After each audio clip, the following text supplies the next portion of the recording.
I heard that some people say this in Montgomery, but pull that door too. And it's like there's only the one door. Like why are we? Where's this other door that we're pulling?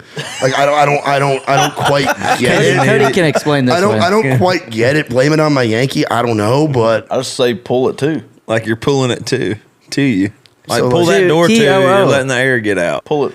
Shut it. Shut the door. Yeah, it's like shut the door, but pull it too. Pull that door too. what if it's a push to close? Grab the KY, get yourself ready. You got some sliding to do. Hanging out with TL and the boys, maybe some critters too.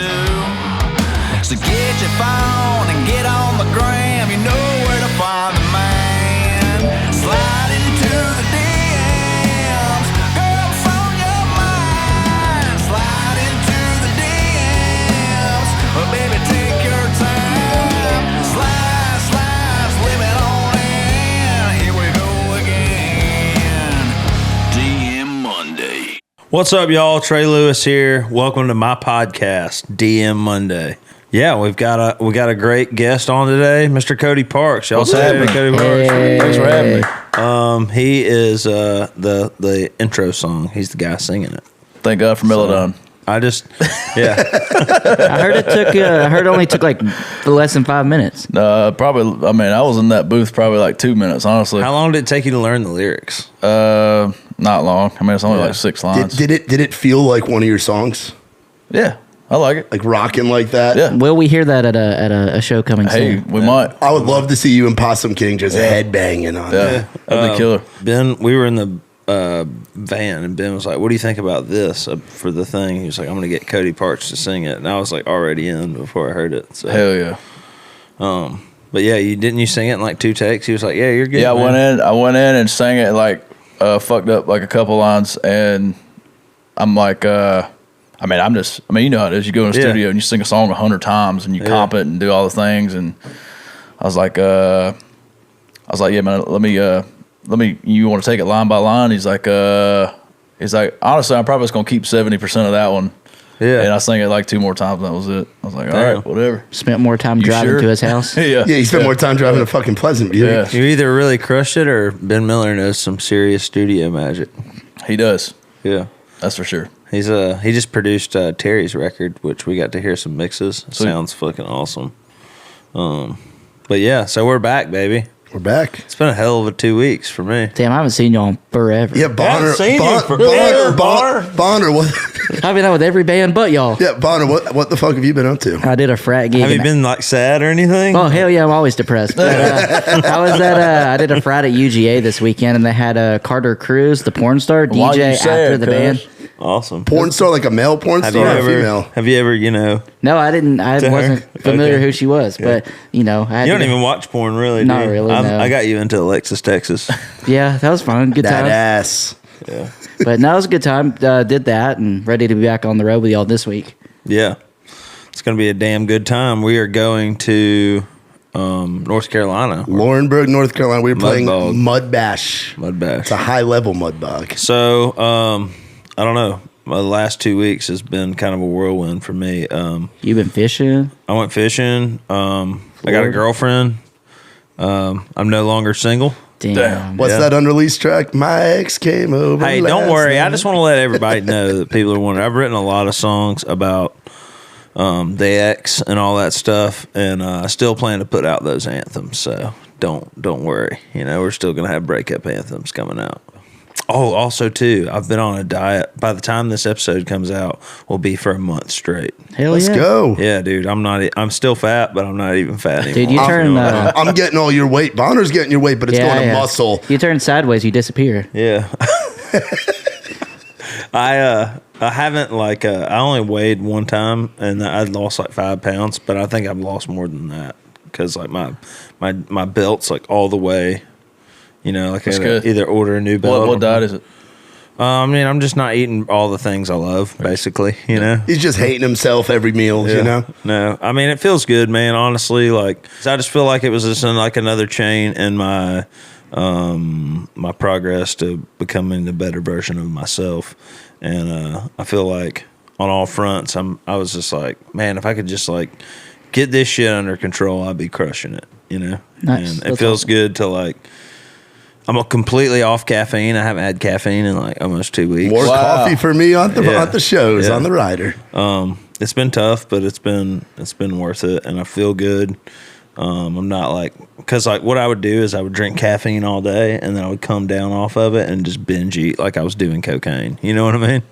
I don't know. You probably never done coke, but I have not. I've not done. I couldn't handle alcohol. I definitely didn't want to try. But cocaine. yeah, so I did that, and then I went fishing down in Beanville. Shout out to Beanville Outdoors. Dean. Dean, and You had some hogs, I saw. yeah, we caught some big ones. The last time I went, I caught 8-pounder. This time I only caught 2 4s, but it was a good time. 4's a And- fight. Yeah, that's right. Yep. Yeah. Cody catches some big fish. We went fishing that one day after golf, and we didn't catch anything. Where'd y'all go? You can't really fish in Nashville.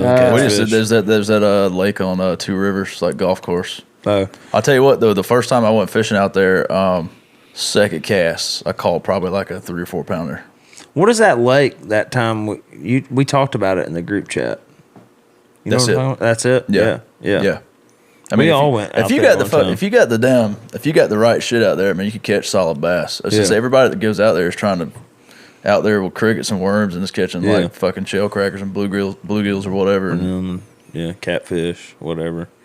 But yeah, so we went down there. I get to go back in June for free to shoot content to help them like get customers down there. So Bonner, you're going with me. I haven't told you about it. Oh, yet. cool. Let me know. I'll put it in my calendar. Yeah, you're gonna be shooting content and you're gonna fish. You're gonna catch fish. Nice, that's every good. time I go fishing with Bonner, he doesn't want to fish. I'm but- fishing this time. Yeah, this time. When you have a guy that's you'll definitely catch something. If I can catch stuff, you'll those catch stuff. For those of you who don't know, Beanville Outdoors is badass. It's like they have cabins down there. You sleep in a cabin. You have a guide every day. They feed you 3 meals a day. It's Damn. You had it's me the at the food. ultimate bass heaven fishing experience. BeanvilleOutdoors.com, I think. Check them how out. did It's a Patrick great do time. down there? Patrick didn't have good luck, man. He was I outfished him all 3 days, which is very uncommon because every time we go to in Alabama, he outfishes me. So He still probably had a great But- time though. So I went on the fishing trip. I got back from the fishing trip, and Priscilla was playing at Zydeco in Birmingham. And I was like, hey, I'm going to come to the show tonight. And then, like, a couple hours later, she was like, do you want to get up and play Dig Down in Dallas? I was like, fuck yeah. Her show was awesome. There was a shit ton of people there. I think she played at Peaches and Sidetracks. in Huntsville. Sold both of those shows out. So it's really cool to, when I came out, the hometown crowd flipped out, so that was cool.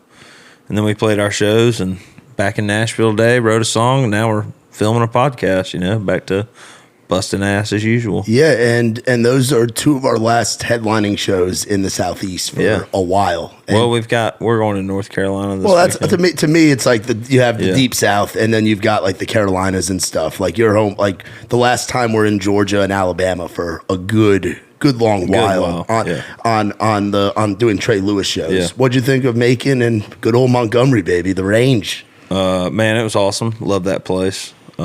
What do you call it? The trailer bar? Well, that's what everybody else calls me. So shout out to Katie Brooks and Joanna. I think her last name's Elrod or Alrod.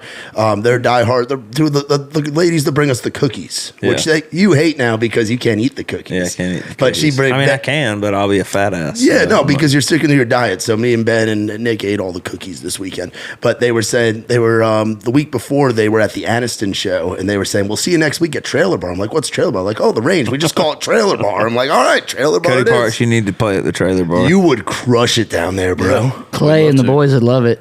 Johnny, all of them. Yeah, because it's like We'll go anywhere. they just played Flora-Bama. yeah. What is a Cody Parks in the Dirty Yeah, South? how's the Flora-Bama? Yeah, what is the Flora-Bama like for Didn't you guys? sign a dildo? Yeah, Florabama was awesome. Nah, man. I mean, it's like, we love playing there. It's nuts. What I think is cool is like we go places like that, and we're doing like, well, of course we do like all the country things, but it's like when we kick into like some '80s metal or even like our really heavy like originals, it's like that's when the place like turns upside down. The place those people appreciate what you guys do, which is cool. When I first moved to town, I think for the first people that I ever wrote with was Brent Gafford, and it was Matt McKinney too. But he said, "Man, I'm going over to the local tonight to see Cody Parks," Dirty South. I'd never seen y'all, or I don't even think me and you had met at that point. Yeah. I remember going in there and being like, "This is insane," like this is awesome. Dirty Thursday. But then, with things being busy, I don't know. I just never came out again until the other night and like now I know you. We wrote Long List of Exes together, and we hang out we've been to each other's houses. We're friends. I don't know, just seeing you the other night in your element, like holding the mic, fucking the hip thrusting. And we're Cody Parks, the Dirty South. We're going to kick your ass. And just seeing Gina front row, just, like getting down, man. It was really cool. Oh, yeah, man. Yeah, and I wore my my Cody Parks shirt to Corbin, my show in Corbin. And every night I take my shirt off and throw it into the crowd if they earn it. Well, that night I had your shirt on. I threw it out, but the girl came in the merch line, so I switched shirts with her and got the shirt back. Sweet. Yeah. That's cool. So I can wear it again. Yeah. Yeah. But, good times. We're going on tour with Kid Rock. Yep. In case y'all didn't know, I just found out yesterday that we're playing at the fucking Ryman. I'm going to sing Dick Down in Dallas at the Ryman. From the campfire to the Ryman Auditorium. And we just talked about the Ryman too, like that night before on the phone, which is nuts. I think that's how I'm going to introduce the song. To fucking around at the campfire with friends, to singing Dick Down at the Ryman. Here you go, motherfuckers. And the crowd's going to love it. Because so what Kid Rock does, he does a comedy show, like as part of the Nashville Comedy Week. So he's doing his comedy show where I think he's performing as well, along with a bunch of big comedians. And so it's going to be a rowdy crowd. It's the perfect crowd for Dick Down in Dallas. I'm very excited. Yeah. How crazy is that, man? That's insane. Yeah. Cross that off your list. Yeah. Play the Ryman. Alex called me yesterday and said, so rehearsals are in, where are they at? Cincinnati, Ohio. He's like, me and you and Kid Rock and his manager are going to ride on his private jet to rehearsals, and then we're going to fly back. And I'm like, okay, cool. I mean, whatever. At this point, nothing surprises Just wake me up when this is over, Yeah. Like, whatever. And we're going to Colorado. Yeah, we're going to Colorado. Well, the first Kid Rock dates are what, Bonner? It's in Evansville, Indiana. Evansville, Indiana. Omaha, Nebraska, Minneapolis. And we get... No, it's St. Paul. It's St. Paul. St. Paul. It's the other... It's the second city in the Twin other Cities. half of But we're doing Wild Greg's. Yeah, we're doing Wild Greg's. Greg's. We're doing Barrel and Vine. And then we have, on that Thursday, we have a headlining date in Joplin, Missouri. Oh, which nice. is going to be fun, too. Nice. And we're going to be in a fucking bus. Yeah. Because Colorado... Let's talk about Ben getting on to you for being on your phone. Yeah, it happens. And what the thing is, like, it's one thing if the phone's like in your hand, but to me, we have like our little mount. So it's like I'm looking on the road. I'm in I'm sometimes in cruise control. FYI, little news for you: and cruise control. Sometimes it works. Sometimes it doesn't. You gotta pray to the Lord, and the Lord doesn't like me, so most of the time cruise control don't work for me. But anyway, I sit there and I tap. Jesus loves you, Burrell. I think he does. I hope he does. You can come to mass with me this week on Saturday. I should go to mass with you. That would be a blast. Anyways, back to this cruise control. Hold on. What's up with you going to mass lately? What started that? I don't know. I don't feel like I have anything to lose at this point. I'm pretty depressed. It's also Easter season, so this is a good time of year to go in the Catholicism calendar. I don't know. I've been trying to go more this year because I stopped going like completely. Yeah, I remember you were like really into it, and then you quit going. Yeah, so we're back. Are you like trying to do the thing like go to church and get you a good girl? Is that? Not really. I don't think so. It reminds me of Letterkenny. If you guys have ever seen one of the first Letterkenny episodes, Deary takes Wayne to youth group. And he's like, this is where you meet all the good girls, and it's like these girls going up and like handing out cookies and shit. So that could be what you're doing. I'm not doing so. I am going to the one Christ the King on Belmont Boulevard. Oh, but nice. You're gonna find some bougie girls there. I hope so. Belmont Boulevard. Yeah, can I get a raise? Did you?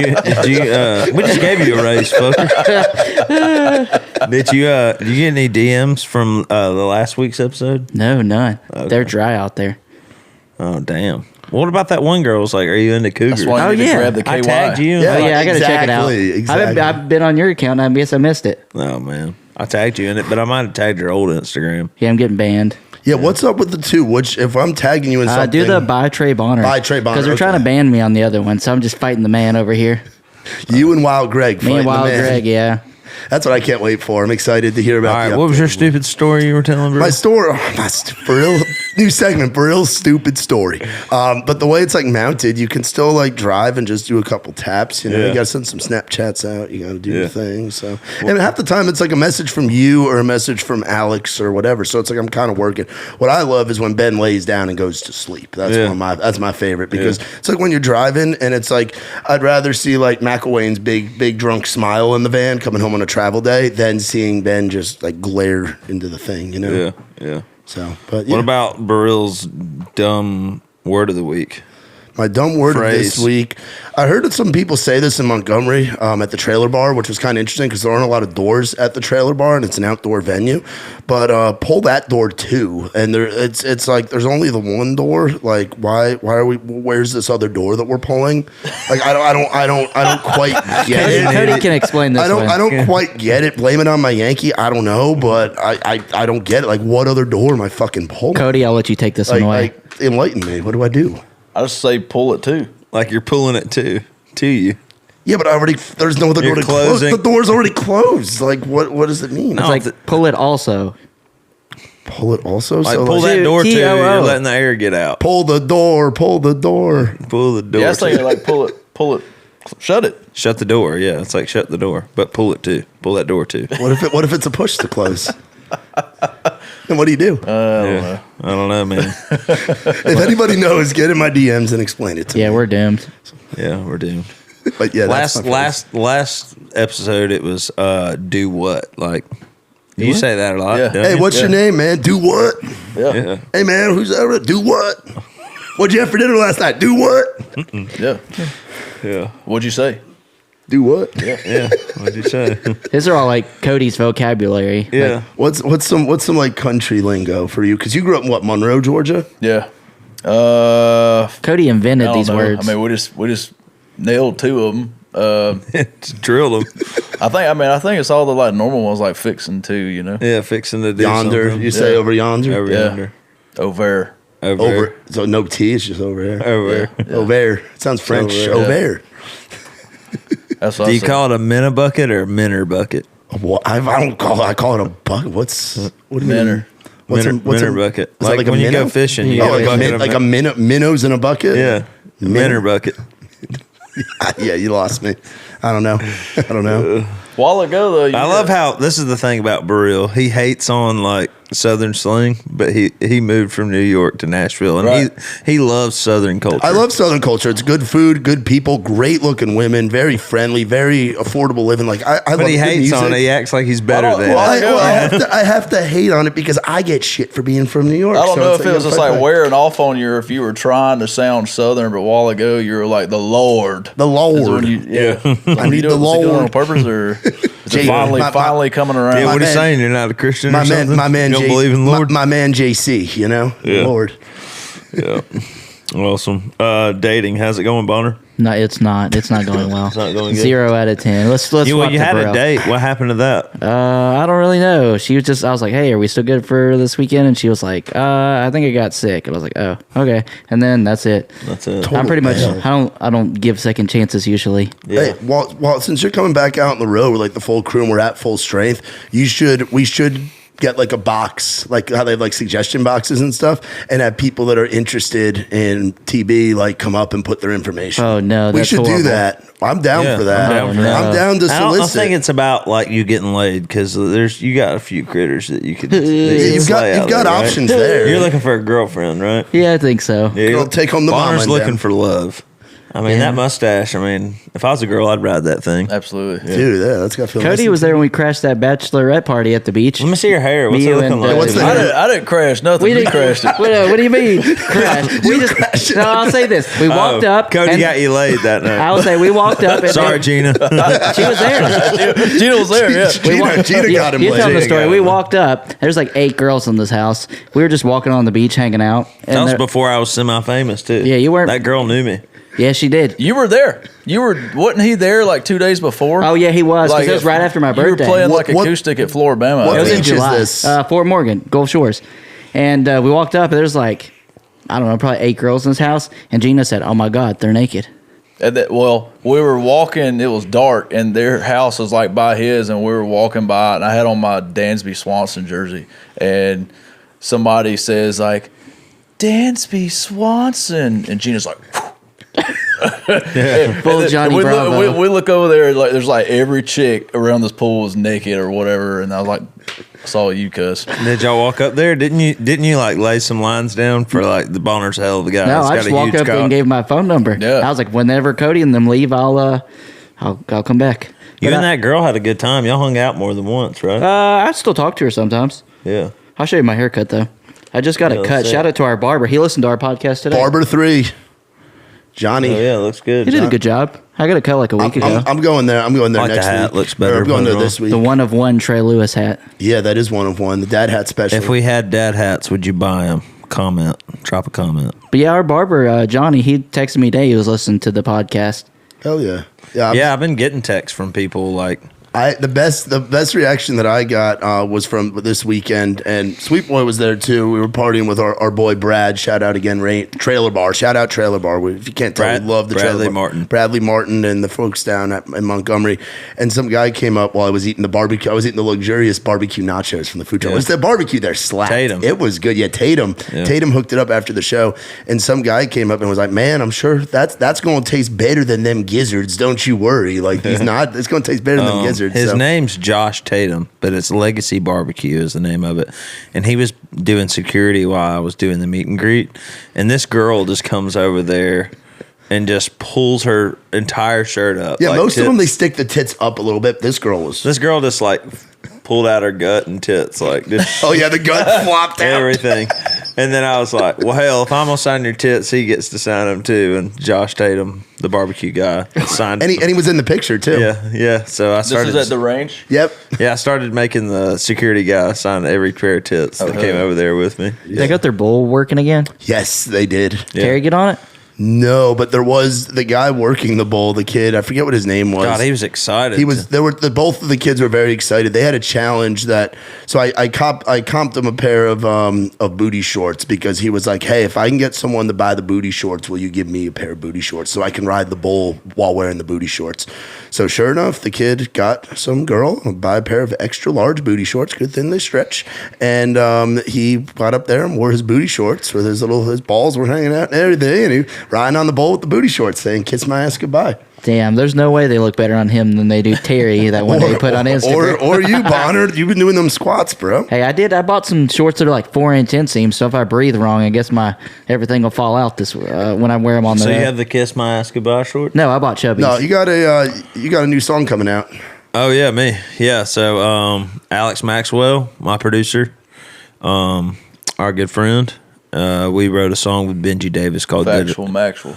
Yeah, Factual Maxwell. CDC Factual Maxwell. Big Money Maxwell. Yeah, he's always telling the truth in the group text. Does he lay down the law? Oh, he knows everything, cuz. Yeah. He's the kickball commissioner. He is the commission. But yeah, so we wrote a song with Benji Davis. It's called Good to Know People. It comes out April 15th, which when this airs, it'll be 4 days after. Yeah, 4 days after. So go pre-order it, pre-save it, do all that stuff. He's singing on it? Yeah, he's singing on it, singing a verse. Sweet. Music video was funny too. Of course, yeah, we did a music video. You getting the coffee thrown on? Yeah, I you. got we had Isabella Allred. I think that's how you say her last Yeah, name. one of my favorite parts is like the photographer's here and Bonner just walks up. "Hi, I'm the photographer. Hey guys, I'm the photographer." Yeah, it's great. And But he's chopping. we met wood her at shirtless. Rock the South or I think Auburn Rodeo too. She was like the girl doing interviews. The and MC. stuff. Yeah. So I'm pumped about that, and then we got more music coming out right after that. So gonna be good. I think let's talk about Cody Parks. Let's get it going. We got him here. CPDS. So you played college football, right? Yep, for 3 years. Did you play soccer before or what? Yeah, I grew up playing soccer. So he was a and- kicker. Yeah. Grew up playing soccer pretty much all my life, and really until in high school when I transferred to private school, shout out George Walton, where they didn't have a soccer team, which was kind of weird because like they had kids there that went on to play professional soccer. Oh, wow. That they just played like club ball or whatever. So when I went over there is really when I stopped playing soccer. But I played soccer for years. But yeah, that's how I got into kicking. My dad was a kicker, so it's kind of Stan. he was a square toe. The legend.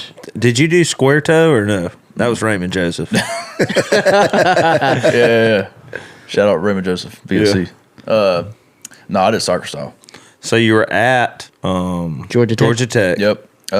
Started out at Tech, walked on, was on the team my freshman year, redshirted, dressed out 3 games, and then transferred to Birmingham Southern. Was there for a year and a half, 2 football seasons, and I transferred back to Tech. Just 'cause That's where you met Raymond Joseph. Yeah. Yeah. And I went to high school with Raymond Joseph. That's Vestavia. the stuff. Were you playing music at all during college, or did you grow up playing music or anything? Yeah. I grew up. My dad owned a music store forever. That's right. He told me that at Nick's.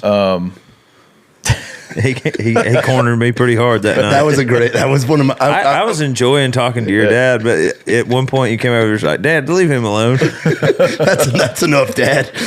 I grew up really playing drums. Started beating on the dishwasher when I was 1, and then my folks got me like a little toy drum set. And by the time I was 7, I would start sitting in with the band that Dad was doing sound for. Oh, nice. And I would do get up, do a couple, 3 songs, and my Ride, dad. Sally, ride. We did the first one was Keep Your Hands to Yourself. Oh, nice. But I played that one, Johnny Be Good. I feel like I played like 3 Steps and Born to Be Wild, Cat Scratch Fever, songs like that. And Do you still play a Georgia Satellite song in your your set? Yeah, we do that one. We do Keep Your Hands to Yourself. I don't play drums on it though. We'll still if my dad's there, I'll jump behind the drums and he'll get up and sing with us. When we were playing covers heavily, Terry had 4 or 5 songs that he would sing. But I always just called the songs when we were playing covers because I would just read the crowd. Even when Dad's not with us, I'll jump on drums for round and round, and Johnny will sing. Oh yeah, nice. Y'all did both this week or this past week. Yeah. I love when your dad sings Cat Scratch Fever. Yeah. That's one of my favorites. That's the only thing I'm missing from the Cody Parks experience. I've never seen your dad. Stan gets up there and he's stomping, he's doing it, and then watching Cody on the drums too. It's just such people. You see people's what the fuck look on. Bonner says that he says something before he gets up there. He said, "Yeah, I'm about to play my favorite '90s country song, the Chicks." Oh, we're gonna do one of them good old Dixie Chick songs, and we're kicking the Cat Scratch Fever. Oh man, he said this past Friday when we had Filthy Friday, somebody he wasn't even. I went up and asked him about it. We wasn't even planning on him singing, and we had a sub guitar player this Friday, and right before we're about to start, he's like, "Yo, your dad's singing, right?" And I'm like, "No." We didn't plan on any of this. And he's like, I know both of them or whatever. So we got him up and did Cat Scratch. And he said, somebody followed him back to the sound booth because he does sound for us. And somebody he didn't know, he's like, "Hey, how old are you?" Because he come in, Stan, whatever. Stan. That's when Stan Arunta from Mad Beach, Florida. What was it like growing up having your dad have a music store? Being around that kind of environment, especially in a small town like that? Yeah, I mean, it was cool. It was everybody, this is before really we had a guitar center or anything like that nearby. I mean, he was really the only music store around. And a lot of his business was tapes and CDs. This is before Napster killed everything, And he was the only one around that sold the explicit version. So everybody came to him to get the rap CDs or whatever. That's awesome. My favorite's a Stan's where it's if it's too loud, you're too old. That's it. Yep, he's got it on everything. His shirts, his box truck, all the things. I love that. In other words, Stan will never be too old. No, You're never too old to rock and roll. He's Walton County's oldest teenager. That's awesome. That's great. So how did you get into music? When you were when football was done, you were I'm out. You talking about start playing in bands and all that? Well, stuff? I've been in bands ever since I was 10, and I was, like I said, I started sitting in with bands when I was 7, 8, and by the time I was 10, I was like the drummer in a band. And on up through like middle school and high school was like playing like hard rock and metal. And when I was junior and senior in high school, I was a drummer in a death metal band. And I even played like bass a little bit and like kind of like a pop rock band before that. But I guess it all just kind of, when I was a senior, like all I wanted to do was play college football at like the highest level, you know, and play in the NFL and like all the things. And so when that came around, it's just like all of it just got sidelined. And I mean, I would jam a little bit, you know, when I was in school, but about the time I was coming back from BSC back to Tech, I was briefly in a Black Sabbath tribute band. And then when I got back to Tech is really when I started, like, at the time, Mcilwain and the Sons of Disaster, you know them, Birmingham. Yeah. I started getting into this, like, Southern metal thing and, like, wanting to write songs. And I've always idolized the front man and wanting to be a front man. And, but, like, getting into writing songs, I couldn't really relate to like writing the type of metal that I was listening to, you know. And I mean, I grew up like country, you know, and country things all around me, you know, but like I grew up listening to 80s hard rock and metal, and just always really kind of wanted to blend the two, and that's really just kind of when it started. Now, when I was the drummer in a band when I got back to Tech, and the singer one day just decided he didn't want to do it anymore, and we auditioned one guy and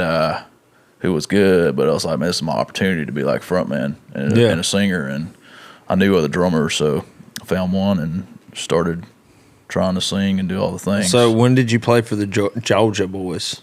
That same time. Yep. The guitar player that was in my band got that gig, and then they decided they wanted to add a drummer. This was probably like in 2012 when I was still in school.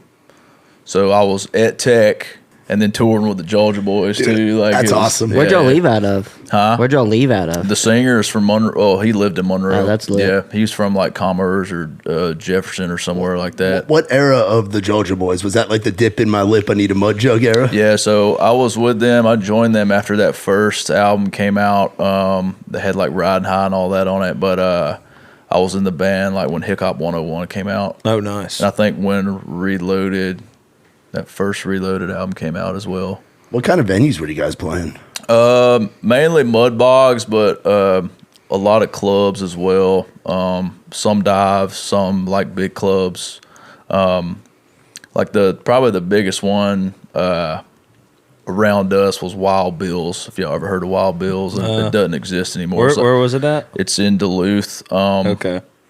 It's like a 5,000 cap venue. Yeah, and it's like the venue that all the country acts would play before kind of they were at that like arena. Did you have level. the long hair back then? Just like a pink mohawk or something? No, I didn't have that either.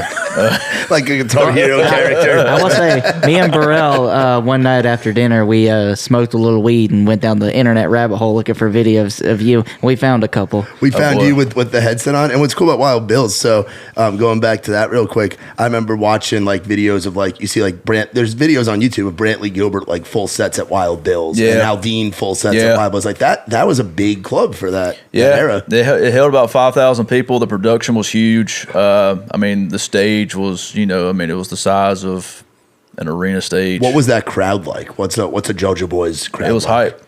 Yeah, it was definitely hype. But like at the time, my band that I was in singing, there was a couple dates like where we'd open for them, but we'd play in clubs and mud bogs. We played like with the Boathouse. If you played the boat, we played places like that.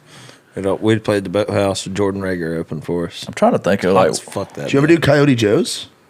I don't remember that one. Is that in Charlotte? What's the Greenville one? We played in Blind Horse. Yeah. We played in a club in Kernersville. I remember that. That was kind of that same type place.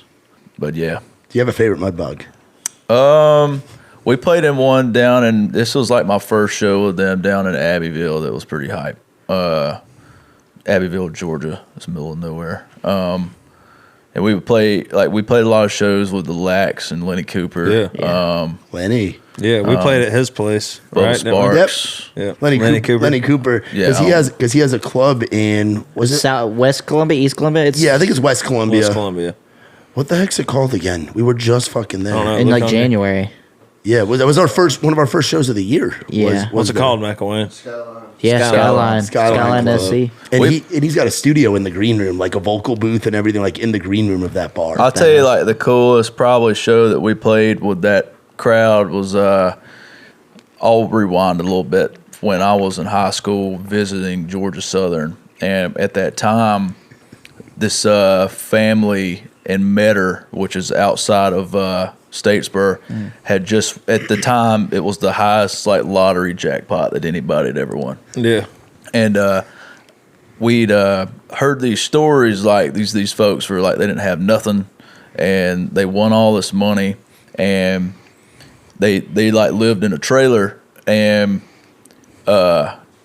instead of getting a house, they just bought like 3 more trailers and added on to their trailer. Fuck yeah. But they also bought like these Italian cars, like these Lambos and Ferraris and everything, and like cruising these dirt roads in Metter with their trailers and everything.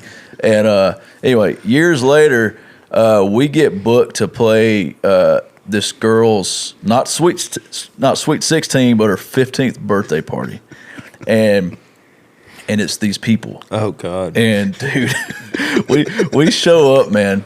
First of all, massive house. So that was a myth. Yeah. But we show up, and like this huge property, probably like 3,000 acres or something. And for this girl's 15th birthday party, they booked us, Lax, Lenny Cooper, Bubba Sparks. I think we're the 4. Wow. And Was like tons of people there or what? not really. Small. Just like probably like a group of her friends and like a group of her older brother's friends, who I think are really the ones that want us to come play. It's like the brothers crowd. But we show up, and they got like this like big ass circus tent that they rented, like a full production like light and PA crew that was in there, and the cake was, you could smell it from 50 feet away. Yeah. It was massive cake, and it was like the cake boss in like New York or whatever. Carlo, yeah. Did this fucking cake for him or whatever. Those are the kind of gigs that you just show up to. You're like, all right, well, we're doing this. Yeah, You know? Yeah, I mean, it was like just a private thing with probably 50 folks there, and it was whatever. You know, That's crazy. got paid. Do you feel like COVID negatively impacted like your career as an artist? Because I feel like before COVID, like y'all were doing some really cool stuff. You know what I mean? I feel like maybe it did, but I feel like now with TikTok and everything that you're doing, like it's really starting to like pick up again. But do you feel like for a while, like it kind of? I'd say probably yes and no.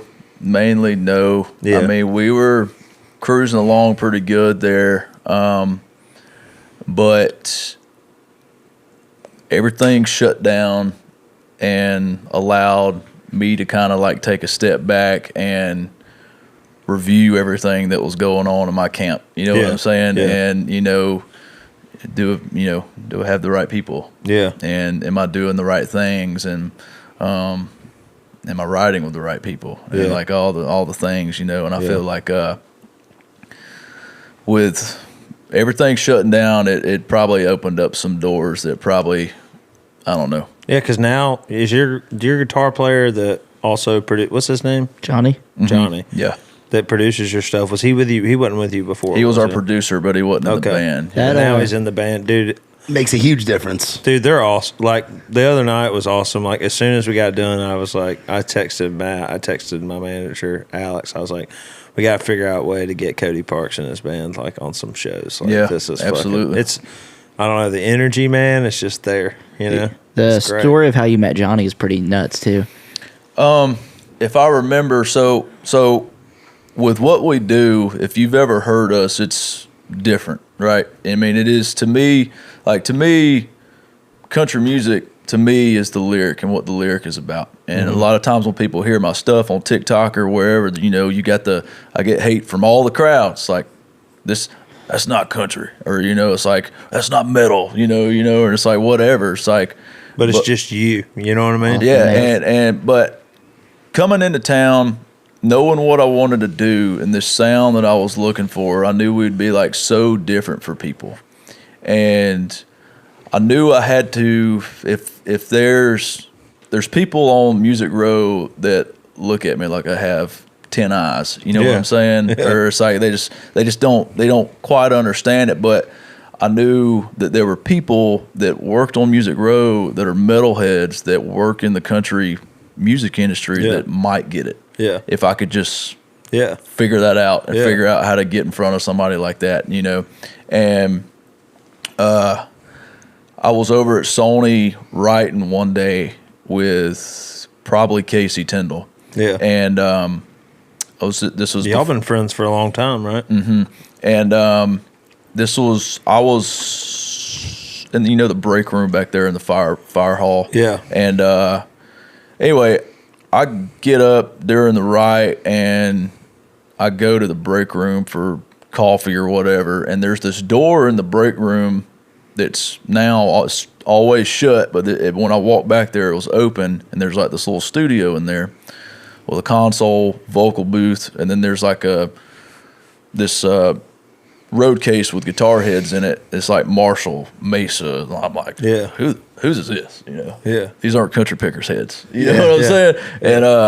And then there ain't nobody in there. I just walk up in there. And I was like, you know, it's an open door. Yeah, you walk through an open door. I'm about to figure this out. And then about that time, buddy Daniel Johnson comes around the corner and walks in there, and I'm like, what are you doing? And he's like, oh, I'm getting this guy to produce my EP or whatever, and I'm coming to play him some songs or whatever. And that's when I just shake his hand. I don't even make the, you know, introduction or whatever, and I'll just go back to writing. And later on, months later, I look him up, you know, and I just see like he's a Mutt Lange fan, and he's a Def Leppard fan, and he's a metalhead. But he works, you know, he's engineered pretty much every like Cole Swindle record, done all his vocals. Mm-hmm. I'm like, maybe this guy, you know, is the dude to produce our shit, you know. And I reach out to Daniel, and I'm like, you know, get his number or whatever, and meet up with him, and that's pretty much it. Yeah, I remember like watching y'all's like the live videos that y'all did. Did he do all those? The emergency room? No, so that was a whole different scenario where he didn't produce that. Okay. I had a buddy like who y'all's cover of Seminole Wind. No, yes, okay. He produced, which is badass, by the way. Badass. That thing fucking. But what I really like is your the cover y'all do of Long Haired Country Boy. That shit's badass. I think we're about to. So that was on the emergency room thing that Johnny didn't produce, but we're talking about doing like a covers EP. Oh, sweet. Dude, that would be huge. And like redoing that one. And we've been doing this thing lately, man, with Grundy County Auction. Oh, yeah. Yes. Y'all did it on Friday. That shit was fire. Yeah, where we mix that and Cowboys from Hell. Hell yes, yeah. Yes. So it's like, I just heard, you know, I mean, I've obviously known that song forever, but like the other day I was jogging and I'm like, just listening to it, and I'm like, dude, if we just like, dude, we could fuck this thing. You know what I'm saying? Yeah. And like, I told him, and we learned it, and like I wasn't even planning on doing the like Cowboys from Hell thing, but like when we were trying to work it up and practice one day, the guitar player started playing Cowboys from Hell. Yeah. So that one, and we blend Folsom. Basically, we sing Folsom kind of over Thunder Kiss 65, the White Zombie song. Yeah. And that's another. That's one of my favorite moments of the Dirty South Filthy Friday show. We call it Thundercash 65. I think we're going to call it. See, the thing is, though, it's like, we want to do this EP, but like, I told Johnny, I was like, we need to figure out a way to, because I feel like you still got to call it Folsom Prison Blues, even though that's the lyric of the song, but we have our own names for them, like Thundercash 65 or Grundy County Cowboys, Yeah. you know. So Grundy County Cowboys. Yeah. Let's go. That's great. That's awesome. yeah, we're looking forward to that. It's gonna be So cool. I mean, dude, I think it's really cool that like, you know, you're doing what you want to do. You know what I mean? You're not trying to fit in a box. You're not trying to sound like anybody else. You just want to sound like how you want to sound. You know, it's really awesome. You know, you're working at part-time at Guitar Center, right? Yep. What's that like? I mean, it's paying the bills. Yeah, you know, dude. and that's like the perfect job for me. I mean, growing up, you know, working in Dad's store and moving here and knowing I couldn't. The day I moved here, I had 2 interviews. One of them was Guitar Center, and the other one was at a law firm downtown in the Regions building. Oh, wow. On the top floor of the Regions building. Oh. And A law firm. Yeah. How what were you gonna do there? probably just like bullshit, like clerk work or whatever, you know, which is, I mean, what it was, and it paid really well, and I got the job. But like, and at the time, you know, I knew that I had to have a job that I could write during the day, and that was one of those, you know, 9 to 5. And I just didn't really want to do that. And at the time, like, Mom was like pissed. She's like, she couldn't believe that, like, I was like turning down that money to go work a retail job at Guitar Center. Yeah. You know, but that's, I mean, that's got to have time to write. I mean, that's why I moved here. I you mean, know? that's like, yeah, and I think that's the thing. It's like, I remember when I first moved here, well, after I was here for 6 months, and then I moved in with Ella, Mitch, and Clay, and we were all broke as fuck. But Mitch said something about, you know, us being broke one day. I was like, dude, I'm living my best life. Yeah. I'm writing songs every day. I'm playing music on the weekends. I'm, you know, growing these great relationships with friends. Like, that's all I ever wanted to do. Yep. You know what I mean? It's like, none of that other shit's important. You know, I've been playing covers for years. I've missed birthdays and going home and people being like talking about their 401ks and shit. And I'm like, they're like, yeah. I'm like, yeah, I'm still doing the music thing. It's because it's what we love to do. You know, it's like, I feel like if that creative bone's in your body, you got to do it no matter for sure. what, you know. But what kind of crazy shit that happens at Guitar Center? Like Guitar Center on Saturday. Shout out You know? some regulars. Well, thank God I don't work there on Saturdays because it's fucking zoo, cuz. Just Hey, Monday, guys. Tuesday, Wednesday, right? Yeah. I'm trying to think. You of, saw like, us these guitars back here. Yeah. these 2. Man, that paid y'all- Cody's is it- rent. Y'all get have that pro coverage on them, Do though. y'all have a bunch of those right there? We probably don't have any more left. I feel We like should we have got pro coverage on that light right there. Smash like- that bitch. I feel like we got like maybe a couple bases Yeah. of those Bohemian guitars. Oh, nice. They're cool. It'd be cool if we actually set it up. Might sound good. That the Yamaha actually sounds really good. Yamaha makes great. I mean, they make great guitars across the board. But like when somebody comes in, they're like, "I got $200 and I want to get an acoustic guitar." Like Yamaha is like 10 out of 10. Typically, like when you spend like $200 on an acoustic guitar, like half the time you're going to get shit, you know, and you might get a good one. But like every Yamaha at $200 is like solid. Yeah. Yeah, Yamahas are great, man. I'm talking about retail shit. What have you seen any of that crazy used gear that's like, man, I wish I had that. I wish I owned this. And like wild ass like vintage Gibsons or Yeah, dude, there's cool shit like come in there because I'm not a Absolutely. musician. Is it kind of Yeah. like a pawn shop situation where like cool shit comes in there? Yeah, and whatever? absolutely. I feel like not as much now than before COVID. Like before COVID, we used to have a lot of vintage guitars, acoustics and electrics. There's probably the most recent ones, like a couple of like Banter, like J45s, have come in. Some old Martins, but probably the most recent like cool vintage gear story is this lady brought in a Telecaster. I think it was like a 1960 or 61 Dakota Red, and her grandfather or dad or somebody had just passed, and it belonged to him, and it pretty much just like sat in a closet in this case for years, right? And she brought it in, I think, just kind of looking for maybe like $3,000 or something like that. And I forget the exact amount, but like we came back and we're like, yeah, we're going to give you $50,000 for this guitar. Damn. and we sold it for. We could have. I mean, I think we sold it for like 90 or Damn, something. really? 70, 80, 90. I didn't know that kind of shit went down at Guitar Center. Oh, dude. That's We've had like crazy. I feel like when Do they have like a list of customers that buy like expensive shit like that? They just call them. you have your That's high crazy. rollers. Yeah. absolutely. Like, oh, You know who else worked at Guitar Center? Alex Cape, Really? my manager. Yeah. I didn't know that. That's Pro how. Audio. Yeah, that's how he. That's how he started his business. They got it. They gave pretty good employee discounts. Oh, yeah. And then they quit. They cut back on him or something. He was like, "Well, fuck this, I quit." But when he first started managing me, he worked at Guitar Center part time. Yeah. Pretty crazy. No, that's great for me, man. I mean, it's like really the perfect job. Everybody, I love everybody there. My bosses are cool. Like, there's nobody there that I don't like, you know. And I mean, there's How about the ukulele? nah, How about the ukulele? yeah, they could throw them in a fucking burn pile for all I care. I don't like ukulele. No, I heard some kid called you and was like, "Y'all got any of them Hawaii?" Oh damn! Oh man, well, how'd that go? So this kid calls up, and I could tell like he's like a teenager. He's like, what did he say? He said, Y'all got any of them Hawaiian guitars? Hawaiian guitars, yeah. And I didn't know if like he meant like a lap steel, Yeah. or a ukulele. Yeah. And he's like, he's like, those Hawaiian guitars. I was like, you mean like a?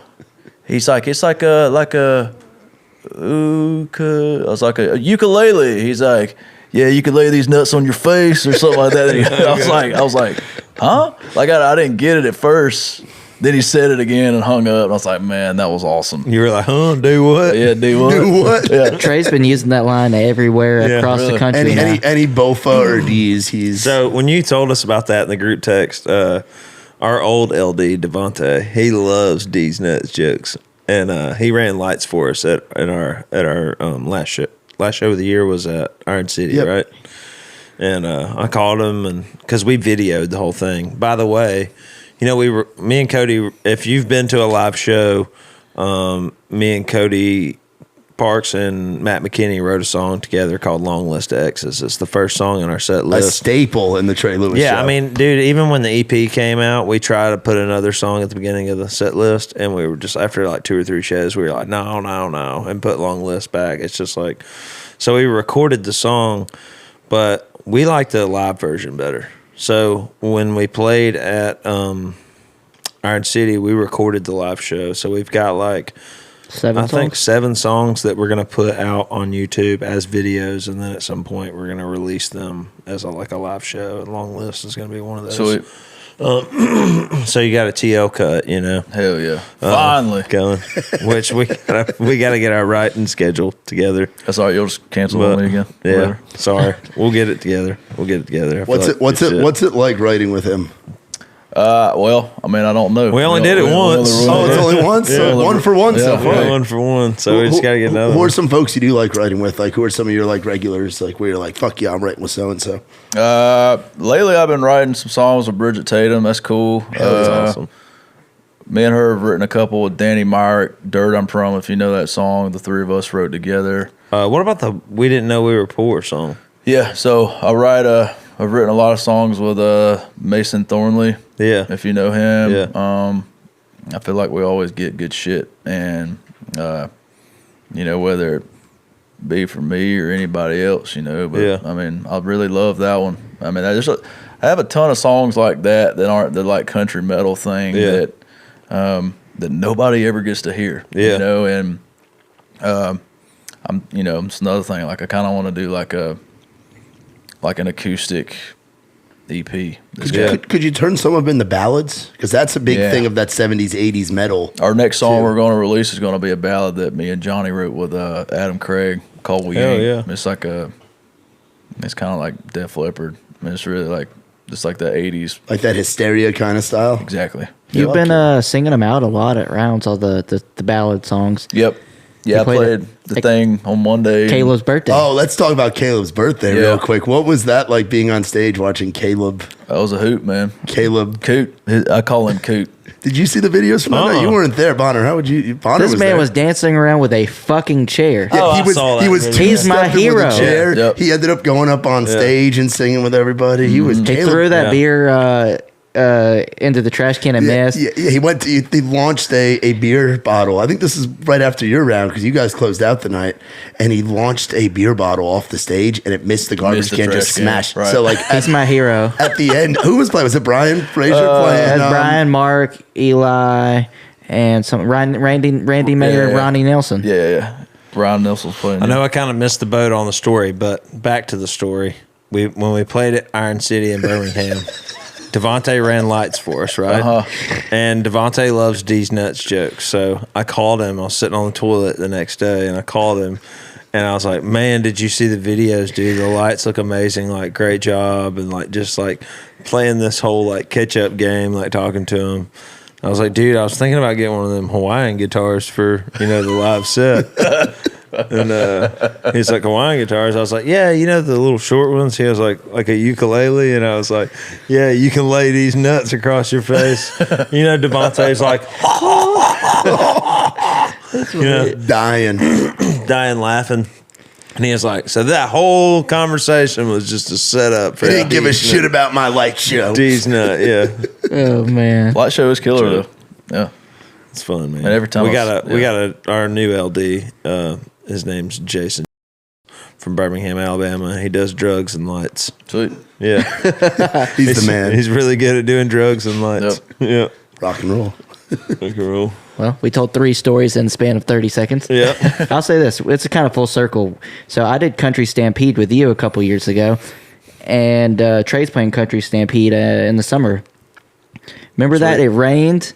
We got the van stuck. They wouldn't let us walk around. We've played there twice, and the first year we played was the last year they had it in Manhattan.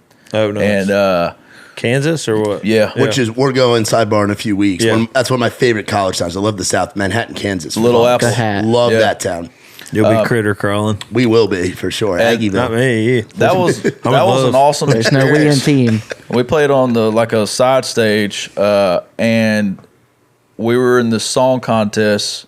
Shout out Ken Mathieson, and we got to play on the main stage, like a full band acoustic thing, which was like nuts. We played in between Kane Brown and FGL that night, and I was on cloud 9. This was like in 2017 probably, and the next year they decided they're gonna move it to Topeka, and it was like because where they had it in Manhattan was like in this like flood basin or whatever, and it was flooded, and So that's how you say it, Topeka. they had to move it last minute to this racetrack in Topeka, and it was just like storming the whole time, and like really tight quarters, and it was a shit show.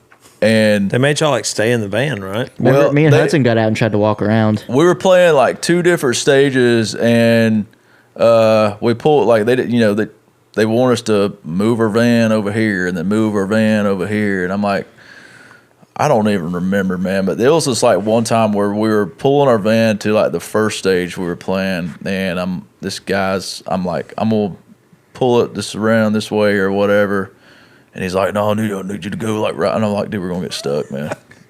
We're gonna get You stuck. sank that bitch. We're going to get stuck in the mud if I go the way you're telling me to go. And sure enough, we got stuck.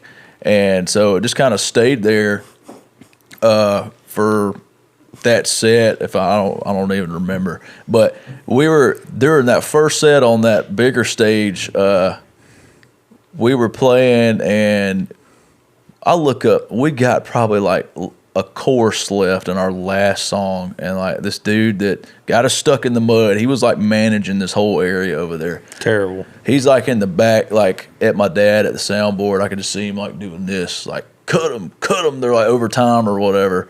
And dude, this guy, let me tell you about it. So Fuck this guy. after we were done with this set, and we're having to take our shit back to our van that's submerged in the mud. Oh, jeez. And this guy kind of walks up to me, and he's like, seems fine. He's like, said something like, what you think? I was like, man, it was cool. Man, thanks for having us, He's like,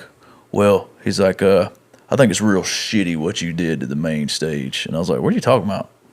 he's like overplaying. I was like, man, we went like 30 seconds over. I was like, you can't even hear us over there anyways. You know, it's a mile away. Yeah. And this dude like threatened my career in town. He's like, I know so-and-so, and I'm make sure everybody knows that you're a piece of shit. Blah, blah, blah. Should have just bitch slapped him like Will Smith did Chris Rock. Right.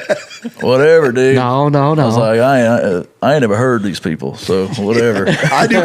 We do country metal. We don't give a fuck about what like any. We don't give a shit about shit. And like, dude, I wanted to leave, man. And it was just like, but Ken, the guy that, you know, booked us to come out there to play on his stage, I was like, you know, I'm not going to do that to Ken. And we were probably 30 minutes away from going on his stage that night at like 10 o'clock. And I'm wearing my like hunting boots, and I need to go get my cowboy boots out to wear or whatever. And I realized, like, man, I locked the keys in the van, so I can't change. Nobody can get in the van, and I forgot about that. We have to get somebody out there. But luckily, all our shit to play was, you know, we could still play. And I'm like stressed out, and I got on one of our like orange like Dirty South hats or whatever, and I'm getting my guitar out. This is back when I used to play guitar a lot, and some kid was like walked up and said, "Hey man, like, where'd you get that hat?"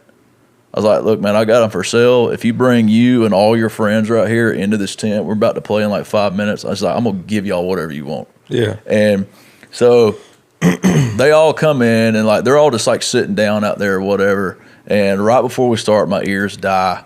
That's not a big deal. I was putting new batteries in it real quick or whatever, and it's just like the worst time. And we kick into like whatever our first song was, probably like Plowing, and I can just see like these kids like down front, man, like wanting to get. I'm like, you get out of the chairs, man, come up front. And then within like minutes, like this whole tent is just like full of folks, just like going nuts, man. It was just like until Flora-Bama last week was like the coolest show that I'd ever been a part of. It was just like loud and hot and sweaty and muddy and just like not a phone in sight. Just people just like rock and roll, turning a seated tent stage into a rockin' show. And we get done. We only have, because of the delay, we only have time for like 5 songs. He's got the video right here. I got it pulled up. And they're all like wanting us to play like another song or whatever. And like by this time, like the main stage has already started. And Ken comes up on stage. He's like, "So y'all want to hear another one?" I'm like, "Dude, the main stage already started." He's like, "Fuck them."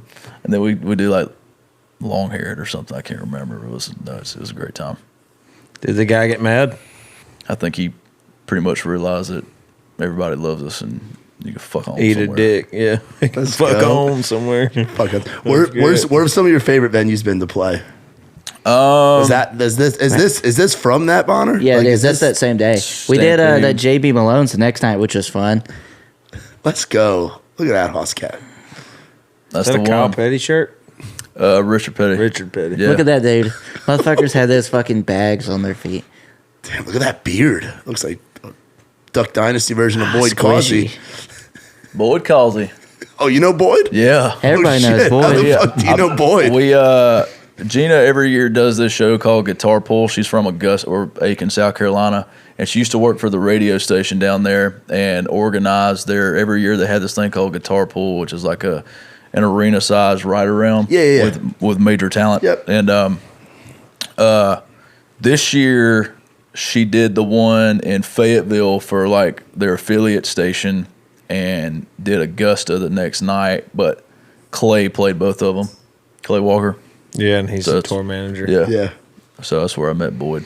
Yeah, Boyd would be a fun podcast guest, but he has to be drunk to do it. He'd get us canceled as Well, fuck. I Randall. would swap seats with Sweet Boy Yeah, if we get had Boyd McIlwain on in here, here. and we'd put them both Shot on for here. shot. Yeah, we'd let them go shot for shot and have Matt and Boyd here and see who can keep their eyes open. Yeah, the who longest. kisses who Who first? kisses who first? The first They're time I definitely ever cousins. The first time I ever met Boyd, he was at y'all's house when y'all were still living at the other house, and I almost gave away your old address. But he woke up. I just remember he went to sleep with his fucking boots on, just laying flat out, flat out. Woke up the next day. That's where I met Mark. I met Mark Addison Chandler at that same house. How and do he y'all was the know same him? thing. Because Boyd- when I met him that night, he Y'all brought know- up both of y'all. I met Boyd. Listen, I was playing a sorority party in Tuscaloosa, This is when I had my old band. Terry was the only member that Was this in the that dad band? Yeah, we had Rufus Stover. He was an old guy. He was like 55 or something, playing bass. He played a fretless. Rufus. He played a fretless bass. And then we had this guy named Tyler that played drums with us, but he would only play drums with us if his wedding band wasn't like touring, you know. I mean, he said. I mean, we used to like practice at his house and stuff, but like, I don't know. It was just like Russian roulette with drummers, you know. But when we had him, we were pretty decent. And then I don't even know if Carson was still in the band or not. We had this guy from Jasper. It was in our band that we ended up having to fire because he was like on drugs and stuff. But Sounds about like Walker County. Yeah, he's from Walker County. But anyways, we were loading out of that show, and Boyd was loading out of like. Have you ever been in Tuscaloosa? There's like Rhythm and Brews. It's like that strip that's over there. Like, anyways, I've been there like one time. He was coming out of like a smaller bar, and I was coming out of the bar where we had just played the sorority party. He was like loading out, and I was loading out, and then we met, and then we just became like we got each other's numbers, and then like we swapped out a couple of acoustic gigs here and there, and then we just became friends. And then of course, Range 231. Boyd's like, did you see that calendar that was in the green room the other night? Boyd is royalty there. Yeah. So and like Boyd ran around with like Adam Hood and the Wilson brothers and Davis Nix and all those guys. So, yeah, I mean I don't know. How did you meet him? Just him going out. And I think at y'all's house. He has that like an alter ego. Randall. Randall, and the band he handles. I'm pissed. I don't have one of those shirts. I got to come up with one. Him too. and Clay Walker FaceTime me the other night, hammered drunk. That sounds like Boyd. I mean, when I'm out in town with Sweet Boy, because I not only hang out with Sweet Boy on the road, I have the pleasure of being his keeper when we go out in town here during the week. And when I see Boyd, you don't even see him, you feel him. He comes running up. He damn near kisses you on the lips. He tries to kiss you on the lips. You turn your head so he gets you on the neck. He wears quick. like old man cologne too. He does. He smells fucking.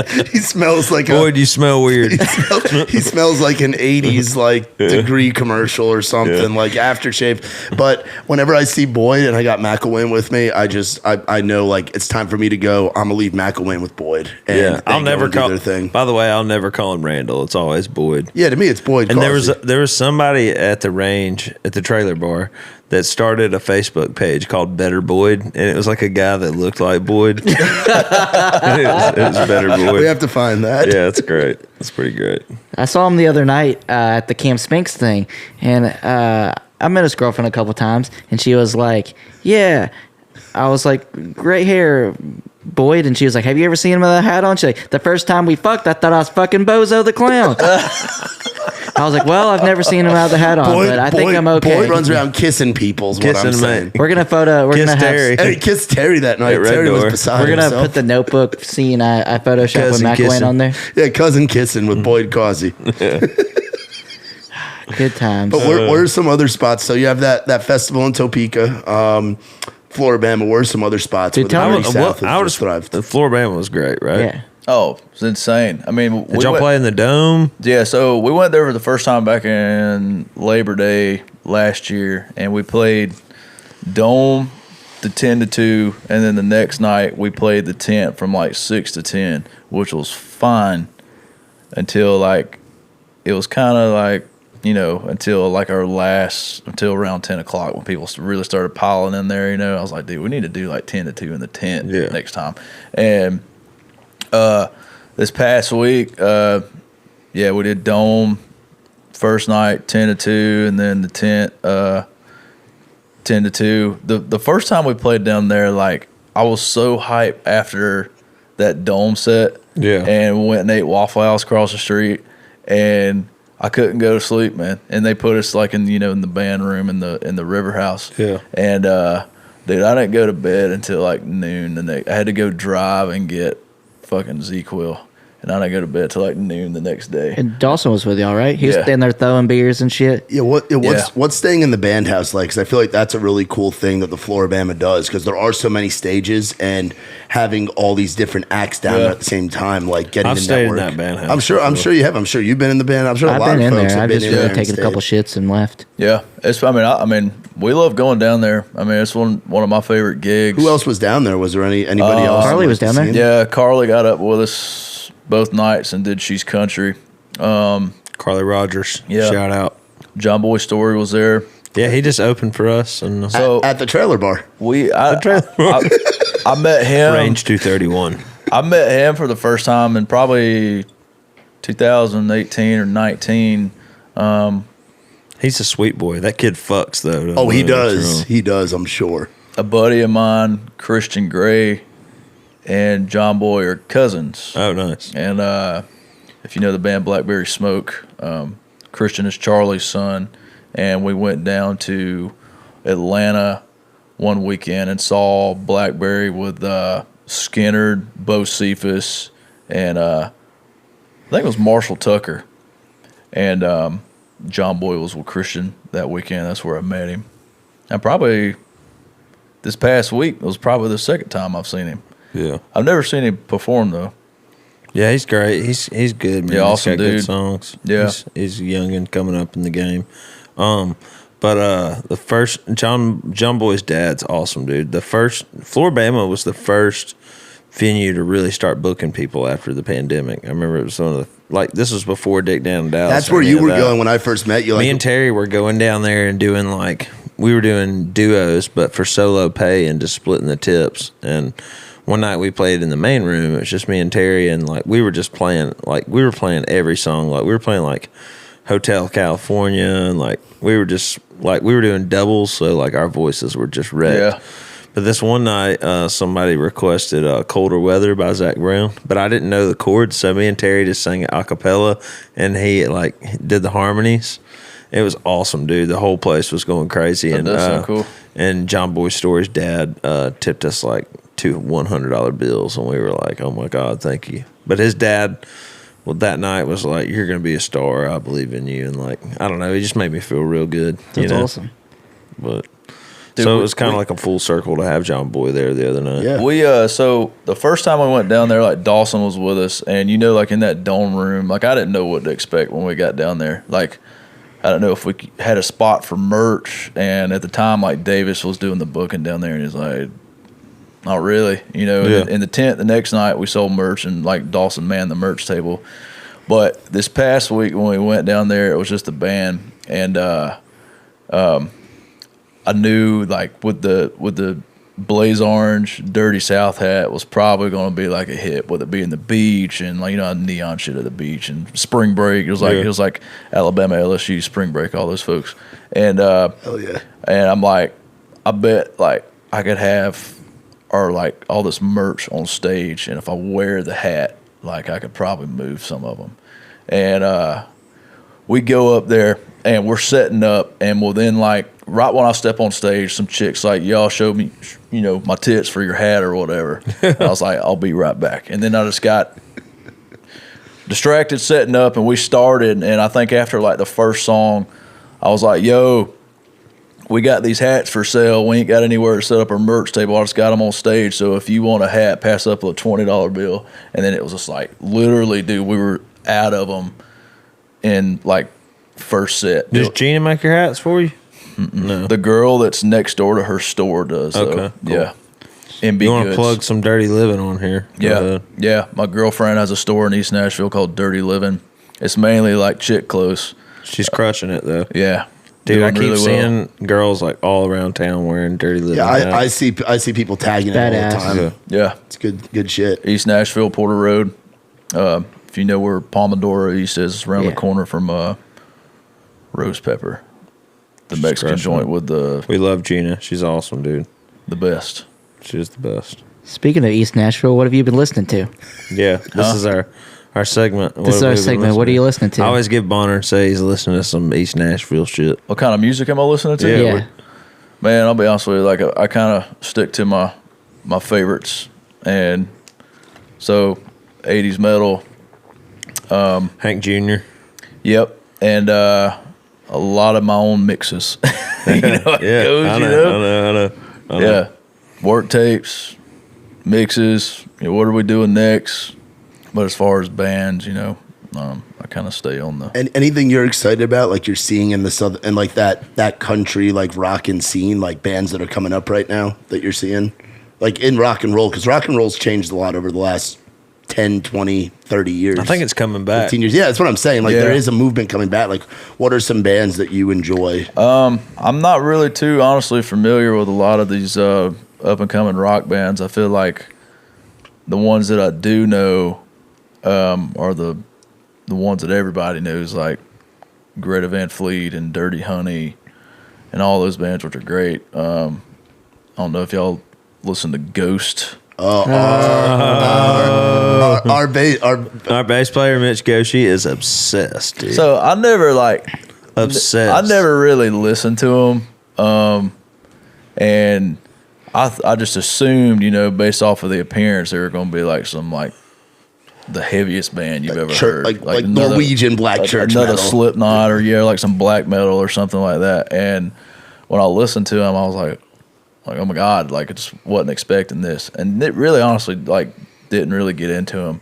But in 2019, when they had Exit 111 Music Fest out there in Manchester, we went and they were playing the main stage, and it was unbelievable. Like That's when you became sold. nothing crazy, but just they were so good live, and They put on a show Very too. theatrical, like very into it. Yeah, and it ain't nothing like Slipknot. They're just going nuts on stage the whole time, balls right? to the fucking wall. But like these guys are so good. Yeah. Like their stage is their stage setup is just seems so massive and really, really clean too. Yeah. It looks like a cathedral or whatever, It's really well thought out. Yeah, and I mean they just Do you like their new record? Their new record is very 80s influenced. Yeah. You can tell. I haven't really listened to much of it. I've listened to it in the van. It with went number one. Yeah, I've listened to it in the van with fucking Mitch probably 12 times through now. If you look back in the van or the bus or where we are, and Mitch has his headphones on that look like these. Those are them. He's listening to Ghost. that's all. He'll That's, let you borrow them for this week. Yeah. Yeah. He loves Ghost. I've never even listened to it, honestly. yeah, Ghost is awesome. What have you been listening to, Burrell? I've been wearing out. I mean, you know what I've Ben been listening to. Chapman? The new Ben Chapman record the debut Ben Chapman record is really fucking good and really cool. And it's cool to watch someone that we've had on our writers round within the round, seeing his full project is really cool. So I've been listening to a lot of that. I've actually been listening to a lot of hip hop and rap lately too. And we joke around in the van with some of our music selections. So we listen to a little bit of that outsider music. Bonner knows what I'm talking about. We listen to Charles Boyd and Wesley Willis. We definitely we were listening to a lot of that this weekend and all that. But the Ben Chapman record's the one that I've been wearing out. The last 2 weeks I've been in Alabama, so our production crew rolls out from Alabama. So I've been riding with Jason, our LD. Drugs and lights. Drugs and lights, Jason. Good thing his mom doesn't listen to the podcast. But I've ridden with him, and he's a lights guy, so he's listens to Humphreys McGee. Ah. He listens to all that kind of jam band stuff. But he was listening to this band the other day called Stoplight Observations, and they are fucking awesome. I've seen them a bunch of times at High Watt, Cannery. And I put it on my story, and Bonner was like, he was like, you listen to them? I fucking love them. Yeah, I saw them at Cannery, High Watt, and they opened up for Waker one time at Exit Inn. But their music's super poppy, but depressing lyrics. It's great. It's so They got 12,000 Instagram followers. They're yeah, you'd be proud of this.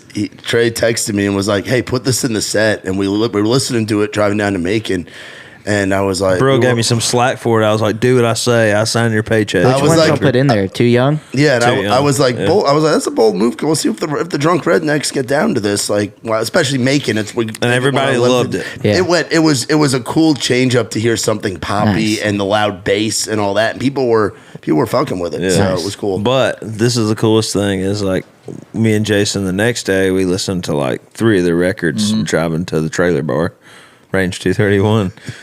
So I was like, fuck it, I'm going to send these guys a DM. So I sent them a DM, told them their music was awesome, and today they followed me back. So Yeah, that's Not awesome. that any of that shit matters, That's but cool. I It's thought still it was cool, pretty though. cool. Yeah. Come on the podcast, Yeah. guys. Come on the podcast. So- They have a French bulldog. Let's collab. One artist That would be awesome. A buddy of mine who I do listen to is his artist. His name is Billy, but his artist name is Starletta. Yeah. He played one Filthy Friday back in October, but he calls it like 80s sad pop or something. Yeah, I gotta check it out. And it's like, it's like That's Bonner shit. to me, man. It's like if you like, is it the Midnight? Is that the name of that artist? I think so. It's like it's just kind of like Yeah. modern 80s like synth pop type synth wave. Yeah. And I mean, I love that shit. And like anything to me that's like it feels 80s, but it's like it's killer. And like I started like writing songs with him, and it's like killer melodies.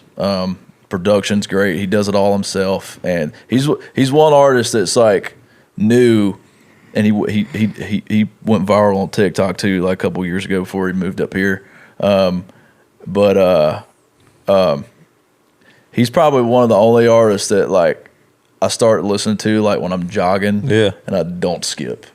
Do you run a lot? I try to, Yeah. and like every song was just like, man, this song is fucking awesome. You know, it just feels good. You know.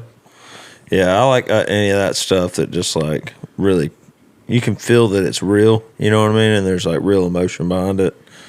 And if it's kind of out of the box of something that we would normally listen to, they're usually cool. Like I've been listening to Steven Wilson Jr. a lot. Oh, dude, his fuck shit yeah. is Dude, awesome. he's awesome, man. One of the most interesting podcast interviews I ever did. Yeah, on in the round. On In the Round. Yeah, the dude's Yeah. got some wild stories. Like Yeah. grew up boxing and has had like alien experiences and like all kinds of shit. He's Yeah, his very music's- interesting, His dude. music's cool. I love his music though. That's why I love Cody Parks and the Dirty South, because it's like, you know, not because I just know you personally, but I remember the first time I ever saw it, I was like, I fuck with this. I remember we were playing at like some fucking tin roof or some shit, and I was showing Mcilwain, because at that time y'all had the cover of Seminole Wind out. I was like, Yep. check this shit out. That song changed some things, didn't it?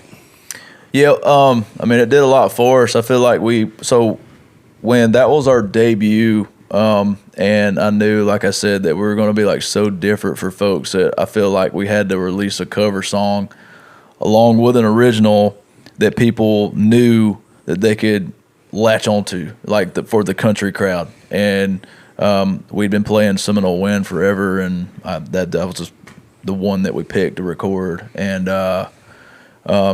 we put that one out on the same day we did The Other Side. And I mean, we didn't have any. That was our first thing. We couldn't play at the time. You couldn't submit for playlisting or anything like that. And really, the only people that knew about it were our friends, you know. Yeah. And but Gina, one day, probably like a month later, emailed Whiskey Riff and was like, Gina's the queen. She is the best. kick-ass version of Seminole Wind or whatever, and they did an article like that day. And every time that they would share it, it would have like this mini viral moment, I feel like, on their platform, to where it would get like 1,000 shares, and there'd be like hundreds and hundreds of comments and likes and everything, and people talking about it. And I feel like they did that like maybe once a month for like several months, and you'd see like a noticeable like spike on Spotify, you know.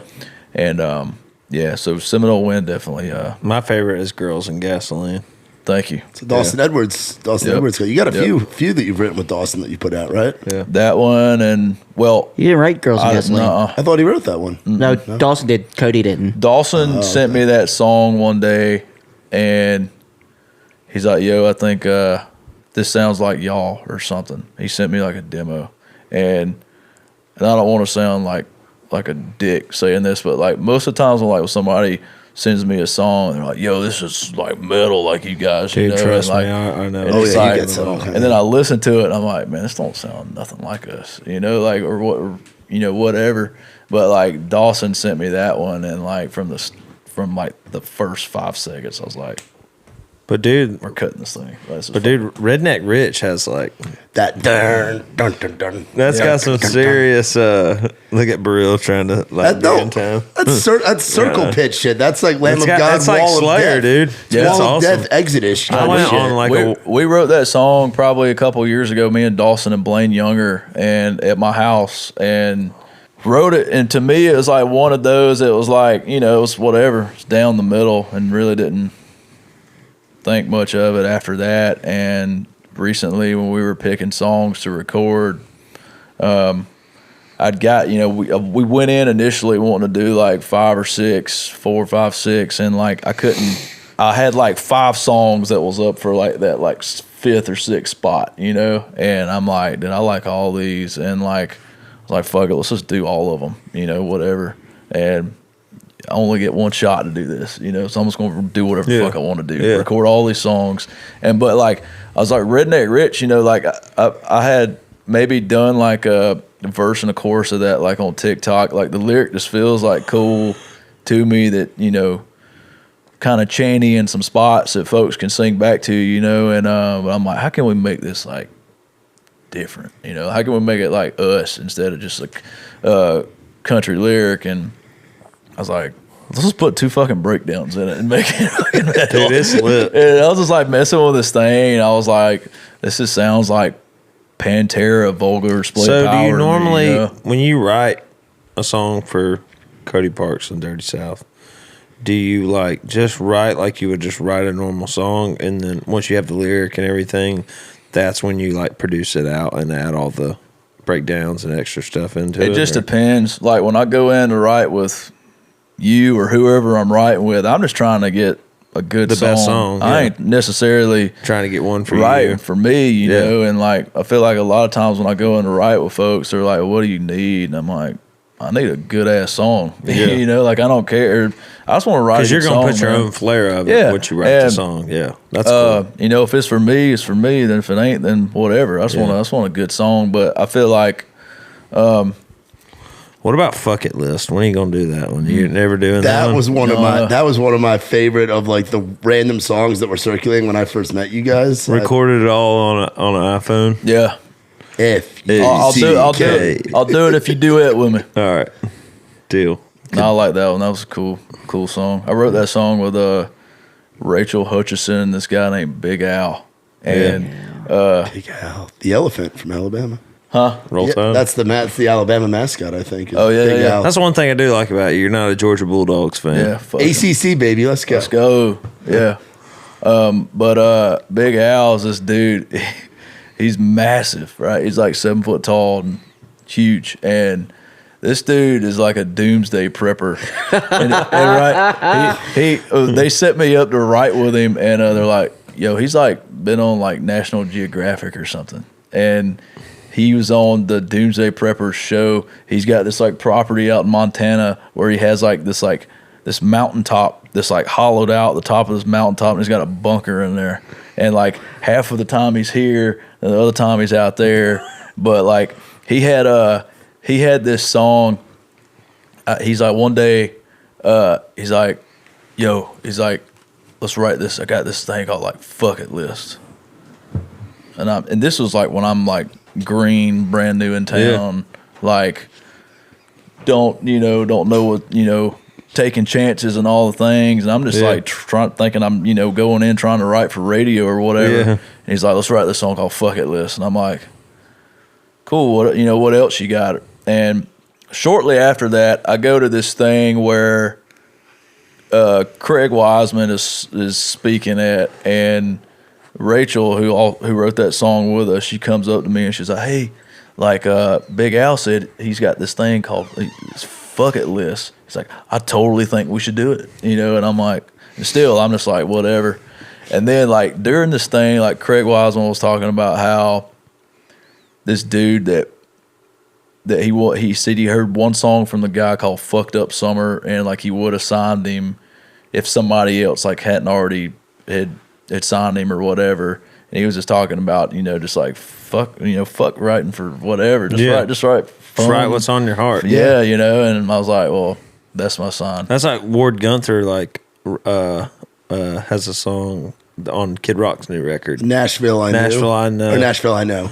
And it's like, making fun of people, but he's like, just write your heart and don't worry. And he made a post. He was like, just write what's on your heart and be yourself, and it all works out. And that's the coolest thing. Funny story is like after we wrote that song and I did that. I probably sent him like that same thing that you have. I sent it to Craig, and like his response was like, just letting you know, like, I got this song kind of like this that's coming out on Kenny's record, and like 6 months later, that song Bucket, I think, came out on Kenny Chesney's record. Oh. And I think he was just kind of trying to tell me, like, I know you just sent me this demo. Don't think that, like, I'm ripping your shit off when you see my song in 6 months or whatever. That's cool. But it actually says fuck it. You know what I mean? Yeah. That's what I love the this is made on GarageBand or whatever it is on the intro, intro of that demo. So if you want to hear fuck it list, go follow Cody Parks. Where do they find you at? At Cody Parks _ the Dirty South is my Instagram. I don't know what my TikTok is. It's probably the same thing. Something like that. One last thing real quick. Possum King. Has he gotten possums back? Clay Eubank is possumless at the moment. We're currently looking. So if you have possums, holla at your boy. Yeah. He's the Possum King from Pulaski, Tennessee. How'd you meet him? Last summer, when I was putting the band back together after COVID, we had some dates that we had to get ready for out on the West Coast. And the guy that's always played with me, or he double booked or whatever and decided to go play those shows. And he was going to play my shows, but I told him, I was like, I could tell you're like stressed about this. Go do that. I'll find somebody else. Ain't a big deal, because I don't want anybody worrying. I don't want to have to fucking keep waiting around on somebody to whatever. Yeah. But so I was like in the middle of like I'm probably messaged like 3 guys, and they were already like booked, and I was about to message this other dude. Then I remembered, I was like, there's this guy named Clay that follows me and likes all my shit, and he looks badass. That's stage left guitar, right? Clay is the long hair and the beard bass player. Yeah, the bass Shirt player. on. Yeah. And I was like, I'm going to hit him up. And You had never met him. You just knew him from him liking all your shit. yeah. And he's perfect. He's So it's just awesome to have a group of guys that are glad to be there and they believe in what you're doing. Yeah. That's awesome. Absolutely. And that's what you're talking about with the pandemic, everything shutting down. Yeah.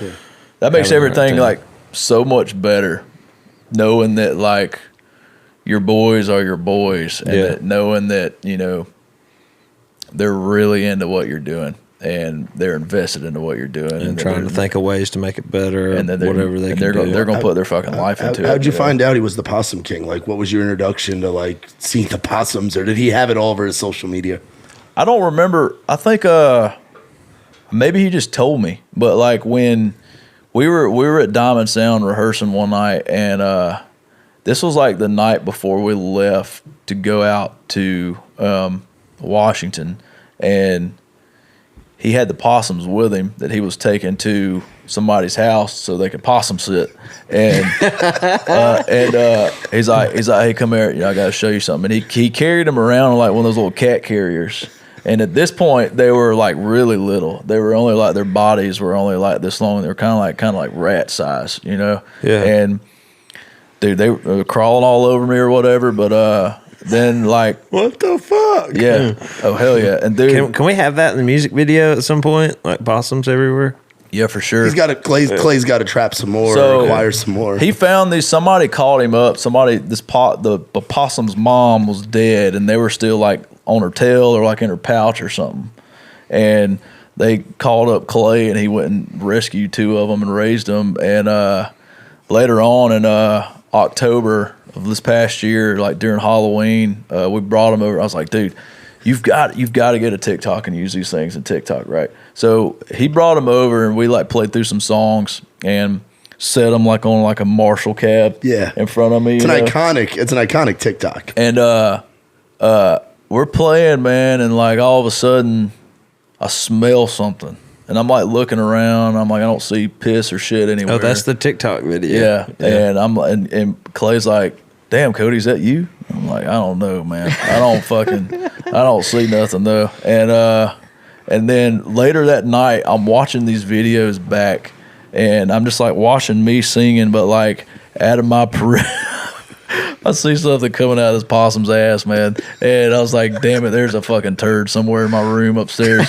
And I showed Gina, and I'm like, there's a fucking pile of shit upstairs. I need to go get up. And like, I go upstairs, dude, and sure enough, like it was just like kind of in the dark and in front of that Marshall cab where like you couldn't see it. And luckily, it was solid to where I still like cleaned it, but you just like pick it right up. And there was like on the Marshall logo on the cab, you see like a brown streak from where it like hit it going down. Damn. Yeah. Hey, what was that penis bone that he gave you a couple weeks ago? A coon dick. Yeah. A what? Toothpick. A coon dick. Yeah. Coon dick, toothpick. You've seen them probably. They're coon dicks. They're like these little. They look like Coon dicks. yeah. They're Are they actually coon dicks? they're Yeah, just- yeah. they are. Really? Yeah. people use them as like toothpicks or whatever. Raccoon dicks? Yeah. Yeah. Those sterilized. We need to get Burrell one. Yeah. We know You a know he guy. loves Southern culture. Here we go. It's like Popcorn Sutton used to wear them like in his little hat. I think it was like Johnny Knoxville that was interviewing him or something. He's like, "What's that in your hair?" He's like, "It's a damn coon dick."